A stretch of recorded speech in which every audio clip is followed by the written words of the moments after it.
Hi hello ವೀಕ್ಷಕರೇ, welcome to simple Bhagya kitchen. ಇವತ್ತು ನಾನು ತೋರಿಸ್ತಿರೋ ರೆಸಿಪಿ ಚಿಕ್ಕವರಿಂದ ದೊಡ್ಡವರೆಗೂ ವಯಸ್ಸಾಗಿರೋರು ಇಷ್ಟಪಟ್ಟು ತಿನ್ನುವಂತಹ ರೆಸಿಪಿ ಹೆಸರುಬೇಳೆ ಕಿಚಡಿ ಅಂತ. ಚಳಿಗಾಲದಾಗಂತೂ ಇದು ಏಳು ಮಾಡಿಸಿದಂಥ ಕಾಂಬಿನೇಷನ್ ಆಗಿರುತ್ತೆ. ಅಷ್ಟು ಚೆನ್ನಾಗಿರೋಂಥ ಹೆಸರುಬೇಳೆ ಕಿಚಡಿ ಹೇಗೆ ಮಾಡೋದಂತ ನೋಡೋಣ. ಅದಕ್ಕೆ ಬೇಕಾಗಿರುವ ಸಾಮಗ್ರಿಗಳು ನೋಡಿ. ಈ ಗ್ಲಾಸಲ್ಲಿ ನಾನು 1 ಗ್ಲಾಸ್ ಆಗೋಷ್ಟು ಹೆಸರುಬೇಳೆ ತೊಗೊಂಡಿದ್ದೀನಿ. ಅದೇ ಗ್ಲಾಸಲ್ಲಿ 2 ಗ್ಲಾಸ್ ಆಗೋಷ್ಟು ಅಕ್ಕಿ ತೊಗೊತಾ ಇದ್ದೀನಿ. ಇದರಲ್ಲಿ 2 ಗ್ಲಾಸ್ ಅಕ್ಕಿ, 1 ಗ್ಲಾಸ್ ಹೆಸರುಬೇಳೆ ತೊಗೊಂಡಿದ್ದೀನಿ.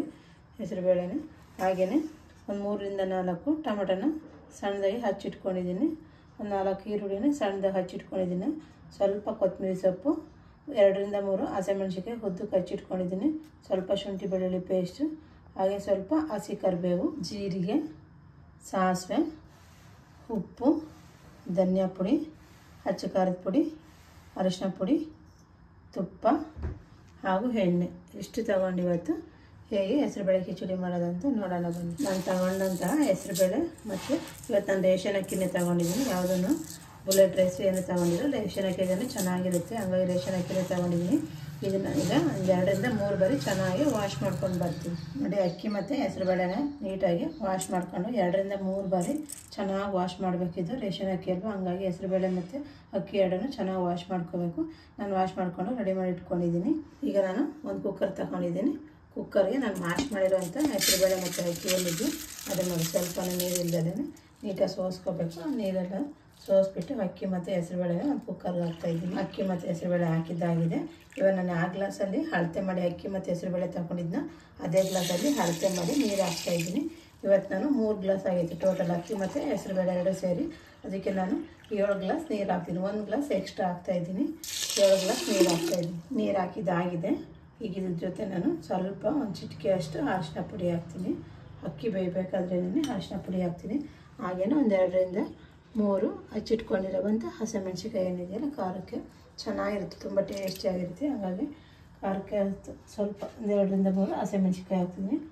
ಒಂದು ಸ್ವಲ್ಪ ತುಪ್ಪ ಹಾಕ್ಕೊಂಡು, ತುಪ್ಪನಾದರೂ ಹಾಕೋಬೋದು, ಈ ಸಮಯದಲ್ಲಿ ಎಣ್ಣೆನಾದರೂ ಹಾಕೋಬೋದು. ನಾನು ತುಪ್ಪ ಹಾಕ್ತಾಯಿದ್ದೀನಿ.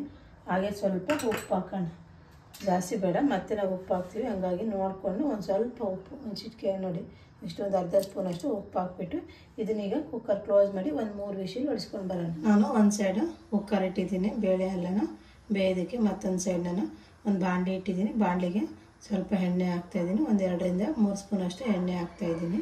ಎಣ್ಣೆ ಜೊತೆನೇ ನಾನು 1 ಸ್ಪೂನ್ ಆಗೋವಷ್ಟು ತುಪ್ಪ ಹಾಕ್ತಾಯಿದ್ದೀನಿ. ನಾನು ಆಲ್ರೆಡಿನ ಬೇಳೆ ಬೇಯೋದಕ್ಕೂ ತುಪ್ಪ ಹಾಕಿದ್ದೀನಿ, ಹಾಗಾಗಿ 1 ಸ್ಪೂನಷ್ಟು ತುಪ್ಪ ಹಾಕಿದ್ದೀನಿ. ನೀವೇನಾದ್ರು ಎಣ್ಣೆ ಹಾಕಿರಿ. ಈಗ ಈ ಸಮಯದಲ್ಲಿ 2 ಸ್ಪೂನಷ್ಟು ತುಪ್ಪ ಹಾಕ್ಕೊಳ್ಳಿ. ಈಗ ನಾನು 1 ಸ್ಪೂನಷ್ಟು ತುಪ್ಪ ಹಾಕಿದ್ದೀನಿ. ತುಪ್ಪ ಮತ್ತು ಎಣ್ಣೆ 2 ಬಿಸಿಯಾಗಿದೆ. ಇದಕ್ಕೆ ನಾನೀಗ 1 ಸ್ಪೂನಷ್ಟು ಸಾಸಿವೆ ಹಾಕ್ತಾಯಿದ್ದೀನಿ. ಹಾಗೆಯೇ 1 ಸ್ಪೂನಷ್ಟು ಜೀರಿಗೆ ಹಾಕ್ತಾಯಿದ್ದೀನಿ. ಯಾವ ಸ್ಪೂನಲ್ಲಿ ಸಾಸಿವೆ ಹಾಕಿದ್ದೀನಿ ಅದೇ ಸ್ಪೂನಲ್ಲಿ 1 ಸ್ಪೂನಷ್ಟು ಜೀರಿಗೆ ಹಾಕ್ತಿದ್ದೀನಿ.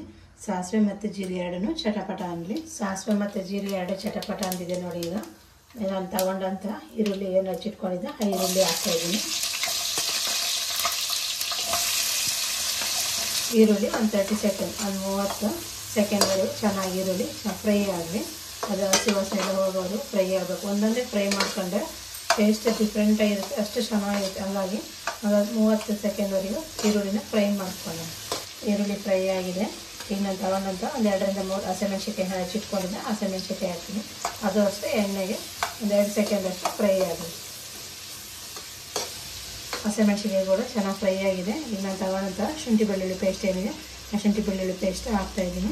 ನೀವು ಶುಂಠಿ ಮತ್ತು ಬೆಳ್ಳುಳ್ಳಿ ಇದೆ ಅದನ್ನು ರುಚಿಟ್ಕೊಂಡು ಸಪ್ರೇಟಾಗಿ ಹಾಕ್ಕೋಬೋದು, ಇಲ್ಲ ಪೇಸ್ಟ್ ಇದೆ ಪೇಸ್ಟಾಗಿ ಹಾಕ್ಕೋಬೋದು. ಇದು ಅಷ್ಟೇ ಚೆನ್ನಾಗಿ ಫ್ರೈ ಆಗಿದೆ ಎಣ್ಣೆಗೆ.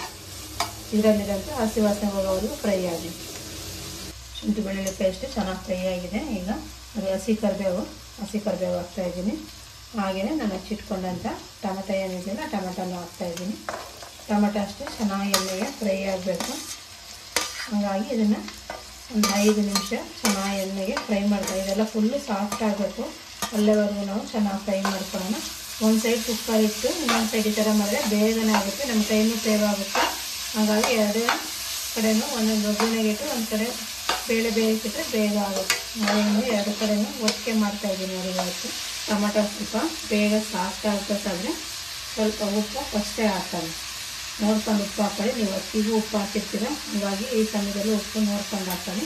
ಉಪ್ಪು ಹಾಕಿದ್ರೆ ಬೇಗ ಸಾಫ್ಟ್ ಆಗುತ್ತೆ. ಅದಕ್ಕೋಸ್ಕರ ಸ್ವಲ್ಪ ಉಪ್ಪು ಹಾಕಿಬಿಟ್ಟು ಬೇಯಿಸ್ತೀನಿ ಟೊಮೆಟೊ ನೋಡಿ. ಟೊಮೆಟೊ ಎಲ್ಲ ಚೆನ್ನಾಗಿ ಸಾಫ್ಟಾಗಿದೆ.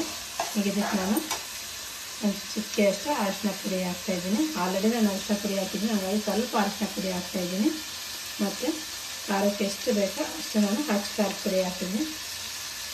ಖಾರ ನೋಡ್ಕೊಂಡು ಹಾಕೊಳ್ಳಿ. ನೀವು ಹಸಿಮೆಣ್ಸಿಕಾಯಿ ಜಾಸ್ತಿ ಹಾಕಿದರೆ ಖಾರದ ಪುಡಿ ಕಮ್ಮಿ ಹಾಕ್ಕೊಳ್ಳಿ. ಹಸಿಮೆಣ್ಸಿಕಾಯಿ ಎಷ್ಟು ಬಳಸ್ತೀರೋ ಅದನ್ನು ನೋಡಿಕೊಂಡು ನೀವು ಖಾರದ ಪುಡಿ ಹಾಕ್ಕೊಳ್ಳಿ. ಇವತ್ತು ನಾನು ಹಸಿಮೆಣ್ಸಿಕಾಯಿ ಸ್ವಲ್ಪನೇ ಬಳಸಿರೋದು, ಹಂಗಾಗಿ ನಾನು ಖಾರದ ಪುಡಿ ಹಾಕ್ತಾಯಿದ್ದೀನಿ. ಸ್ವಲ್ಪ ಧನಿಯಾ ಪುಡಿ 1 ಸ್ಪೂನಷ್ಟು ಧನಿಯಾ ಪುಡಿ ಹಾಕ್ತಿದ್ದೀನಿ, ಜಾಸ್ತಿ ಬೇಡ. 1 ಸ್ಪೂನಷ್ಟು ಧನಿಯಾ ಪುಡಿ ಹಾಕೋಣ. ಧನಿಯಾ ಪುಡಿ ಹಾಕಿದ್ಮೇಲೆ ಎಲ್ಲ ಒಂದ್ಸಲ ಚೆನ್ನಾಗಿ ಮಿಕ್ಸ್ ಮಾಡೋಣ.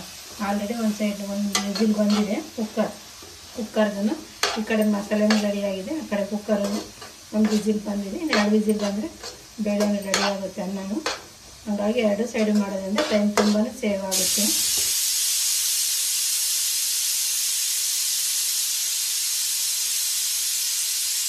ಮಸಾಲೆ ಎಲ್ಲ ಚೆನ್ನಾಗಿ ಸಾಫ್ಟಾಗಿ ಬೆಂದಿದೆ ನೋಡಿ. ಮಸಾಲೆ ನೀಟಾಗಿ ಮಿಕ್ಸ್ ಆಗಿದೆ. ನಾನೀಗ ಇದ್ರ ಜೊತೆ 1 ಗ್ಲಾಸ್ ಅಷ್ಟು ನೀರು ಹಾಕ್ತಾಯಿದ್ದೀನಿ. ನೀವು ಬೇಳೆ ಜೊತೆನೇ ಆದರೂ ಹಾಕೋಬೋದು, ಅನ್ನ ನೋಡ್ಕೊಂಡು ಗಟ್ಟಿಯಾಗಿದ್ದರೆ. ನಾನು ಯಾಕಂದರೆ ಇದ್ರ ಜೊತೆ ನೀರು ಹಾಕಿದರೆ ಮಸಾಲೆ ಎಲ್ಲ ನೀರು ತಣ್ಣೀರು ಹಾಕಿರ್ತೀವಲ್ಲ, ಹಾಗಾಗಿ ಚೆನ್ನಾಗಿರುತ್ತೆ ಟೇಸ್ಟ್ ಒಂಥರ ಸೂಪರಾಗಿರುತ್ತೆ. ನಾವೇನಾದ್ರು ಅನ್ನದ ಜೊತೆ ಮತ್ತು ಬೇಳೆ ಜೊತೆ ನೀರು ಹಾಕಿದರೆ ಆ ತಣ್ಣೀರು ಹಾಕೋದ್ರಿಂದ ಅಷ್ಟು ಟೇಸ್ಟ್ ಕಾಣಲ್ಲ, ಸಪ್ಪೆ ಹೊಡೆದು ಬಿಡ್ತೈತೆ. ಹಾಗಾಗಿ ಇದ್ರ ಜೊತೆ ನಾನು 1 ಗ್ಲಾಸ್ ನೀರು ಹಾಕ್ಬಿಟ್ಟು ಚೆನ್ನಾಗಿ ಕುದಿ ಹಾಕ್ಬಿಡ್ತೀನಿ ನೋಡಿ. ನಾನು 3 ವಿಸಿಲ್ ಹೊಡಿಸಿ ಏರು ಬಿಟ್ಟಿದ್ದೀನಿ, ಎಷ್ಟು ನೀಟಾಗಿ ಆಗಿದೆ ಅಂತ. 1 ವಿಸಿಲ್ ಆದರೂ ಆಗುತ್ತೆ, ಇಲ್ಲ ನೀವು 3 ವಿಸಿಲ್ ಹೊಡಿಸಿ ಏರಾದರೂ ಬಿಡ್ಬೋದು. 3 ವಿಸಿಲ್ ಹೊಡಿಸಿ ಎತ್ತೀರಿ ಏರೆಲ್ಲ ಔಟ್ ಆಗುತ್ತೆ, ಚೆನ್ನಾಗಿರುತ್ತೆ. ಇಲ್ಲ ಒಂದೇ ವಿಸಿಲ್ ಹೊಡಿಸಿ ನೀವು ಏರೋಗೋರಿಗೆ ಬಿಟ್ಟರೆ ಚೆನ್ನಾಗಿರುತ್ತೆ ನೋಡಿ. ಈ ಕಡೆ ನೀರು ಚೆನ್ನಾಗಿ ಕುದೀತಾ ಇದೆ, ಆ ಕಡೆ ಬೇಳೆನೂ ಚೆನ್ನಾಗಿ ಬೆಂದಿದೆ, ರೈಸು ಮತ್ತು ಬೇಳೆ ಎರಡನ್ನು. ಈಗ ಇದಕ್ಕೆ ಮಿಕ್ಸ್ ಮಾಡೋ. ನಾವು 2 ಸೈಡು ಒಲೆ ಬಳಸಿ ಮಾಡೋದ್ರಿಂದ ಬೇಗನೆ 10 ರಿಂದ 12 ನಿಮಿಷಕ್ಕೆ ನಮಗೆ ಹೆಸರುಬೇಳೆ ಕಿಚಡಿ ರೆಡಿ ಆಗುತ್ತೆ. ನಾವು ಒಂದೊಂದೇ ಸೈಡ್ ಮಾಡಿದರೆ ತುಂಬ ಲೇಟ್ ಆಗುತ್ತೆ, ಹಾಗಾಗಿ 2 ಸೈಡು ಒಲೆ ಬಳಸಿ ಮಾಡೋದ್ರಿಂದ ಬೇಗನೆ ಆಗುತ್ತೆ. ಇದೆಲ್ಲ ಹಾಕ್ಬಿಟ್ಟು ಈಗ ಒಂದ್ಸಲಿ ಎಲ್ಲ ನೀಟಾಗಿ ಮಿಕ್ಸ್ ಮಾಡೋಣ. ಎಲ್ಲ ಮಿಕ್ಸ್ ಆಗಿದೆ ನೋಡಿ, ಎಷ್ಟು ಚೆನ್ನಾಗಿ ಮಿಕ್ಸ್ ಆಗಿದೆ ಅಂತ. ನಿಮ್ಗೆ ಇನ್ನೂ ತೆಳ್ಳಗೆ ಬೇಕಾದರೆ ಇನ್ನು ಸ್ವಲ್ಪ ನೀರು ಹಾಕ್ಕೊಂಡು ಮಿಕ್ಸ್ ಮಾಡ್ಕೊಳ್ಳಿ. ನನಗೆ ಇಷ್ಟೇ ಸಾಕಾಗುತ್ತೆ, ಯಾಕಂದರೆ ಟೇಸ್ಟು ಚೆನ್ನಾಗಿರುತ್ತೆ. ಸ್ವಲ್ಪ ಗಟ್ಟಿ ಇದ್ರೂ ಟೇಸ್ಟ್ ಚೆನ್ನಾಗಿರುತ್ತೆ. ಹಂಗಾಗಿ ನಾನು ಕರೆಕ್ಟಾಗಿ ಇವಾಗ ಅದಕ್ಕೆ ರೆಡಿಯಾಗಿದೆ ದಾಲ್ ಕಿಚಡಿ. ಈಗ ಮೇಲ್ಗಡೆ ನಾನು ಹಚ್ಚಿಟ್ಟಂಥ ಕೊತ್ತಂಬರಿ ಸೊಪ್ಪು ಏನಿದೆ ಅದನ್ನು ಹಾಕ್ತಾಯಿದ್ದೀನಿ ನೋಡಿ. ಲಾಸ್ಟಲ್ಲಿ ಕೊತ್ತಂಬರಿ ಸೊಪ್ಪು ಹಾಕಿ ಒಂದ್ಸರಿ ನೀಟಾಗಿ ಮಿಕ್ಸ್ ಮಾಡೋಣ. ನೋಡಿರಲ್ಲ ವೀಕ್ಷಕರು, ಇವತ್ತು ನಾನು ಯಾವ ರೀತಿ ಹೆಸರುಬೇಳೆ ಕಿಚಡಿ ಮಾಡಿದೆ ಅಂತ. ಎಷ್ಟು ಈಸಿಯಾಗಿ, ಅಷ್ಟು ಸಿಂಪಲ್ಲಾಗಿ ನೀವು ಇದೇ ರೀತಿ ಒಮ್ಮೆ ಟ್ರೈ ಮಾಡ್ತೀರಲ್ಲ, ಟ್ರೈ ಮಾಡಿ. ಹಾಗೆ ಹೇಗೆ ಬಂದಿದೆ ಅಂತ ಕಮೆಂಟ್ ಮಾಡಿ, ಲೈಕ್ ಮಾಡಿ, ಶೇರ್ ಮಾಡಿ, ನಮ್ಮ ಚಾನಲ್ನ ಸಬ್ಸ್ಕ್ರೈಬ್ ಮಾಡಿ. ನೆಕ್ಸ್ಟ್ ವಿಡಿಯೋದಲ್ಲಿ ಸಿಗೋಣ.